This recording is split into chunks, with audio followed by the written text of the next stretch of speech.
Player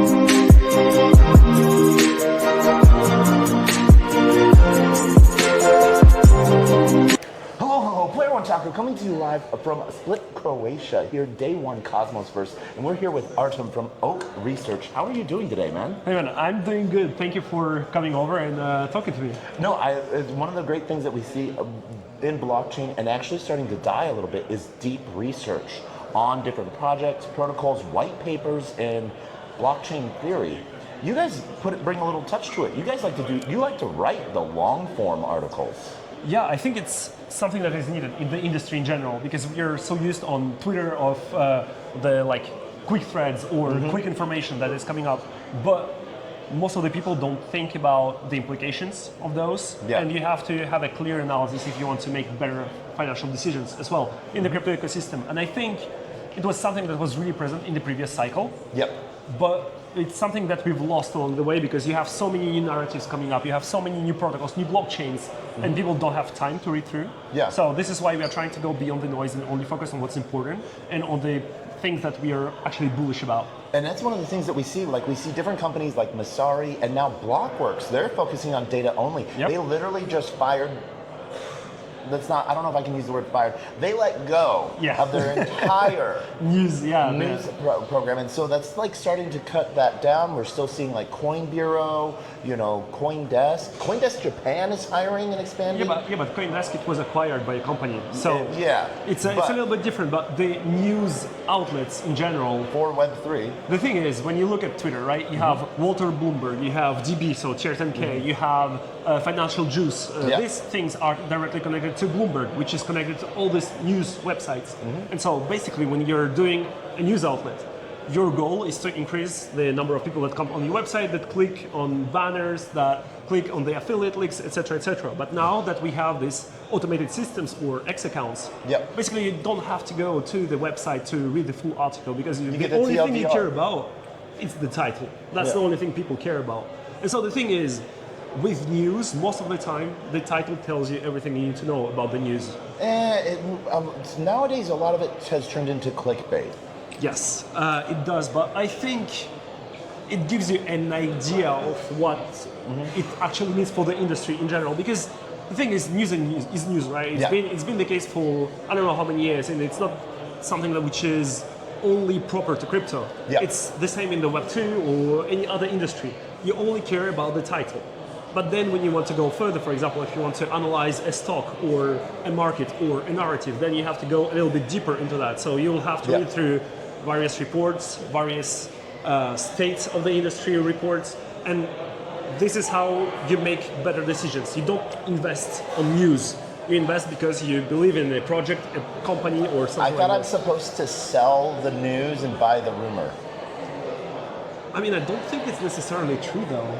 It's not, at least I don't think it's the case anymore because when you look at last year, right, when Donald Trump got elected, the thing is, if you sold everything, you would have sold around like 75, 80K. So you would have lost all the upside that came after that. Same for the Bitcoin ETFs. So if you sell those news, which are actually beneficial for the long term, for the crypto or for Bitcoin in general, then you're losing on your potential upside. And I think you have to get a better understanding of the news and what it means for the industry rather than trying and trade the news itself. I think more expanding outside of your echo chamber is one of those really good things. Yeah, actually there is one media outlet that I really like which is named Protos. And they are basically really critical about what's happening in the industry. And I think sometimes you have to take a step back to realize that sometimes our industry isn't good, or that you have some... Isn't being used for the best ways it's meant for. Yes, exactly. A fork is a fork. You can still stab someone with it. Yeah, obviously. Or you can feed someone with it. Yeah, exactly. So I think blockchain falls into that category. I think one of the things that we sometimes get so deep into the FOMO of, we're changing the world, we're making it immutable, it's on Ledger, and institutions are coming to buy it all, and stables, and now X402 that we're seeing a lot of push pieces on. That a lot of stuff that's been around forever that no one, and it's organizations like Oak Research that have been putting this cumulative reports on. So what is your secret sauce? What makes you special then?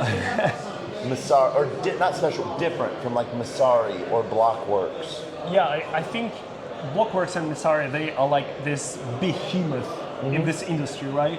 And most of their research is gated behind a huge paywall. Yeah. So I think most of the people that they target are institutions. Yeah. So today we have two types of clients. We have protocols or blockchains, which pay us to do research about them. Yeah. So we still, when we work with the project, we say we're not here to do marketing. So our goal is to go in depth about what you guys are doing, what your potential is, but also what the risks are. Yeah. And I think it's really important too when you work with these types of clients, because most of the time they would say, hey, we can just send you a documentation and you can just publish something about it. No, It's you want to know what's under the hood. Yeah, exactly. That's Not what we are just trying to you do. want me to hear. Exactly. And so that's what we are trying to do. So this is our research part in our collaborations with protocols. And today we work with, I would say, 6 protocols in total, because sometimes we have people coming to us and say, hey, we would like you to write something about us. We're like, yeah, we don't really align with your vision and we don't really feel like talking about you. Yeah. And so it's about also choosing who you work with. Exactly. And so this is something that we have kind of understood. And the thing is, you earn less money, obviously. I don't think so. Not all money is good money. I think what it does is it sets the standards on that short term. Exactly. You might lose out short term, but you build out long term. Exactly, and that's why the protocols we work with, for example, like Ethena or Plasma or Euler or Maple, these are like big protocols that are actually building something. How do you think Plasma has been doing, especially with this huge advent of stables across the chain, every chain? I think their launch, the launch campaign, right? Well, let's talk about this. So the pre-deposit vault has been really a good thing because they didn't get C-build. They were open to the public in general, because when you look at what Stable has been doing, they launched a vault for 1 billion in deposits. Before the vault even opened, already 600 million in deposits from insiders. Yeah. So this is something that Plasma kind of avoided. Then they airdropped all the small holders 10,000 tokens for essentially free, because they wanted it to be about the community as well. So I think their launch was great. I think one mistake that they made is when the network went live, there was essentially no use case for XPL. So for example, they launched on Aave day one, but the thing is you couldn't deposit XPL as collateral. Yeah. So essentially, if you wanted to bet on XPL on chain, you would go to Hyperliquid and short it or long it, right? So in the first days, because lots of people missed out on the pre-sale and there was all this hype around stablecoins, people started buying it. So it went parabolic. So it went from 0.7 to 1.36, something like this. But then once the hype died down and lots of people who were in the pre-sale, they were like, okay, now it may be some time to take my profits. And then you have all the liquidity programs that were instated at the same time. So you would earn XPL for your deposits on the various dApps. Yeah. So it allowed them to distribute tokens around and get lots of TVL, but then all these people that were coming for it, they were basically dumping their rewards, right? Yeah. And so I think like most of the time in crypto, the token price does not necessarily represent the professionalism or the ambitions or goals of the projects, because otherwise we wouldn't have XRP in the top 5.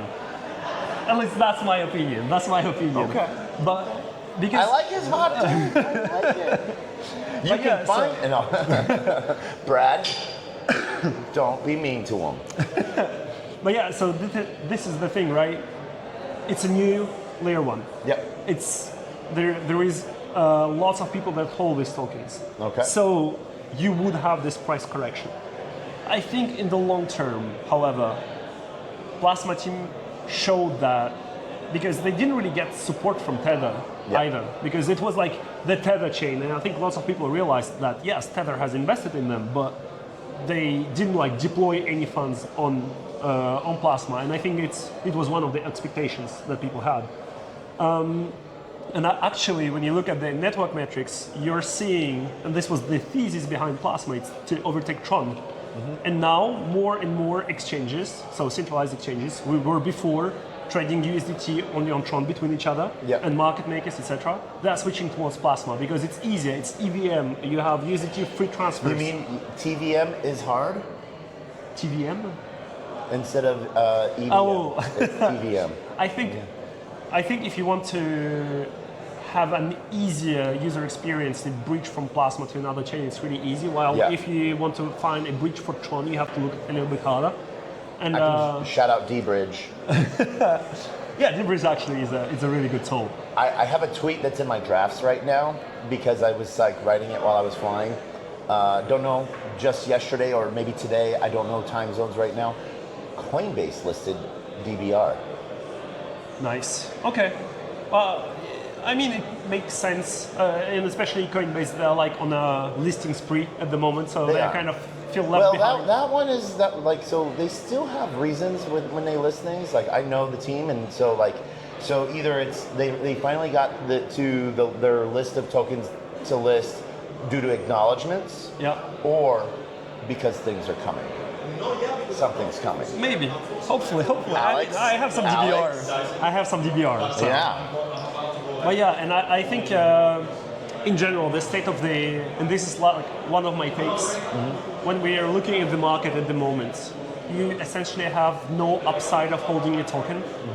And we've seen it because of the airdrops. Yeah. Essentially today what you need to have is to have some stable coins that you will deposit on a new chain or a new protocol that you will farm for whatever weeks, however weeks you want to.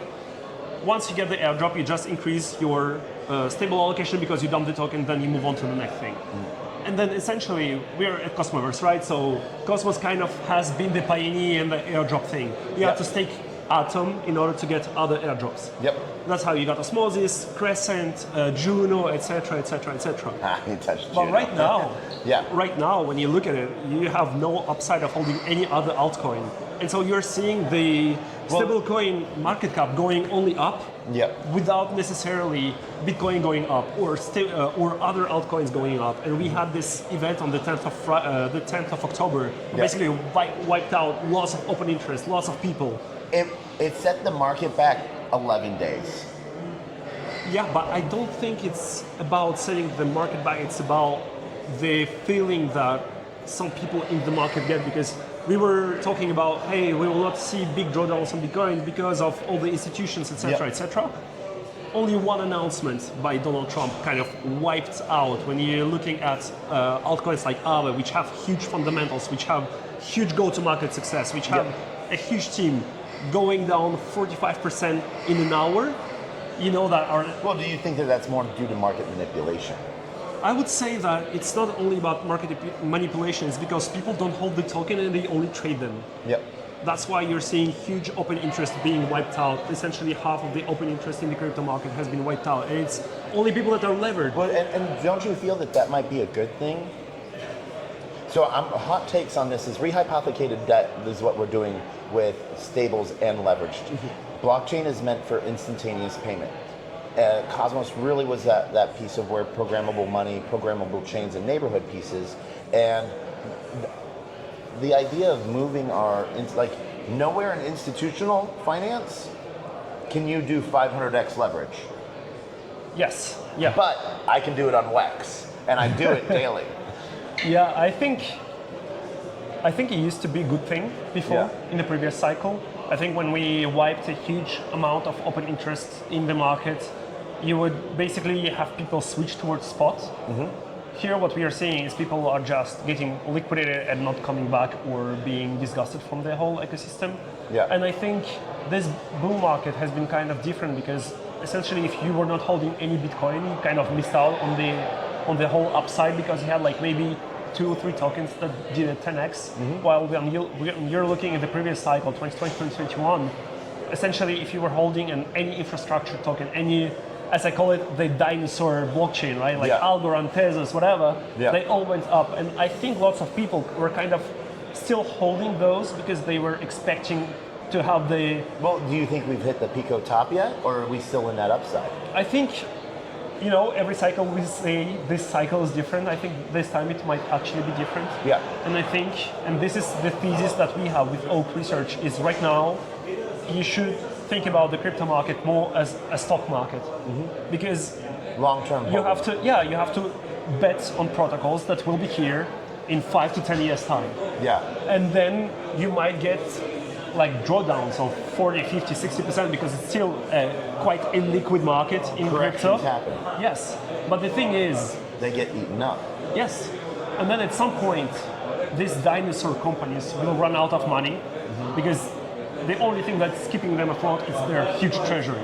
Yeah. It's the case for Ripple, it's the case for Algorand, it's the case for Tezos, it's the case for Cosmos as well. You have all these chains that have huge treasuries and that are able to fund their development and still their presence in the ecosystem. But in 5 to 10 years, they will run out of money at some point. Do you not think that they will find another GTM that will refuel that treasury and keep it alive in a different sense? I honestly think that in 5 to 10 years, the market cap, the top 100 market cap will look completely different from what we are seeing today. And I think Do you think meme coins will still make the top 100? Or Some will of them, yes. will they make the top 25? Yeah, I mean, some of them will. Some of them will, obviously, because it's still like we're degen gamblers or whatever. We are. So, but I believe that, and I hope so, that the industry will actually mature and will focus on businesses that make actual money, because that's what you need to survive. Yeah. And on the businesses that pay the yield out to their holders, and then actually you get a benefit for holding a token, and not only like promises or gambling. You actually get yield like such like dividends, and it's not coming from inflation on the token; it's coming from their real business. I think that's something that we are missing a little bit, and also it also implies that most probably dApps will be more valued than the blockchains themselves. Well, and isn't that a positive thing? Yes, it is. And that's one of the things where I've seen where people have like actually been angry at sometimes that were like there was a game on Avalanche that had more volume, more TBL, more worth than all of AVAX, and people were like, "You're like, no, AVAX has just built a road for people to drive on. Yeah. Of course they should have bigger cars than the road. Yeah, You yeah. know? So But when you look at Cosmos, that's literally what happened, because Cosmos allowed lots of blockchains to build around them. And when you look at Tendermint, Cosmos SDK, you have BNB chain, which was built on Cosmos, on the foundations of Cosmos at least. Cosmos never got any upside out of it. No. And it's been the problem with Cosmos for a while now, because Cosmos has never made any money, has never had any upside because of other protocols using Cosmos to build on it. Do you think that? Yeah, exactly. And this is one of the really hilarious things is a lot of these new chains and institutional chains that are coming out are built on the Cosmos SDK. Yes. But they don't talk about it. They just say they're EVM compatible. Yeah. And so we have some huge movers and shakers coming on that are built on Cosmos. But like you said, Cosmos isn't seeing any. That's one of the downfalls. I don't know necessarily. One of the features of open source technology. Yes, yeah, I mean, I understand it, and I do agree with it, but when you're having a business and you have a token that represents the success of your business, if no value goes back to the token, your token gets lost and forgotten, and people only sell their token. And you're seeing this in the case of Hyperliquid. It's been like one of the phenomena of this cycle, because they have redirected 99% of their revenue towards buybacks, which in my opinion isn't a good thing either, because you have to keep like a treasury in order to fund things and like have a cushion in case everything goes to shit, essentially. So I think Hyperliquid kind of showed that if your attention revolves around your token and you have a great product that actually makes money, your token will behave in a good way. And we've seen it, because when the market went to shit, Hyperliquid was one of those that lost the least in terms of percentage or market cap, whatever. And then when everything skyrocketed on the market, Hyperliquid was almost every time the single biggest gainer in 24 hours. And they made it to the top 10 of the crypto market cap in essentially 2 years. So they kind of have set the precedent for that. Yeah, I mean, they kind of, if you look at the beginning of Hyperliquid, it was like 2022, 2023. The start of them, but the launch of their token. Yes. So, and do you believe, like one of the things that I think is where some really new technology that's coming back into the Cosmos ecosystem to sort of focus on Atom is Eureka. Yeah, I think I've been a Cosmos holder, staker, participant for. I actually bought my first Atom tokens, I believe, in February 2020. Sorry, 2020.